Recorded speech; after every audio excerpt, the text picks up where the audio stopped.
Good morning. Good morning, ma'am. What is your name? My name is Nerissa Llamoso. How old are you? I am 43 years old, ma'am. What is your education level? I am a high school graduate, ma'am. Can you read and write English? Yes, ma'am. Are you married or single? I am a separated ma'am. How many children do you have? I have 2 children, ma'am. How old are your children? My eldest is 17 years old and my youngest is 7 years old, ma'am.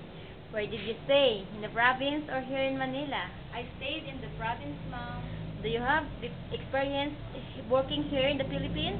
Yes, ma'am. In other country? No, ma'am.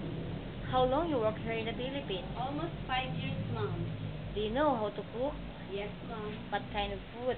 Philippine foods, ma'am. Do you know how to take care of baby? Yes, ma'am. How old is the baby you took care?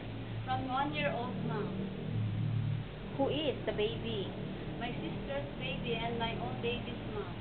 Do you like to take care of newborn baby? Oh, yes, ma'am. Do you know how to take care of elder people? Yes, ma'am. How old is the elder people? 70 years old, ma'am. Who is the elder people? My auntie and my mother, ma'am. Do you willing to help elder people to take a bath? Yes, ma'am. Can you car wash?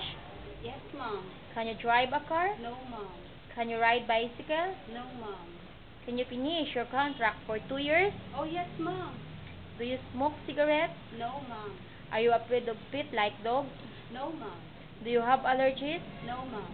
Do you know how to garden or any knowledge in gardening? Yes, ma'am.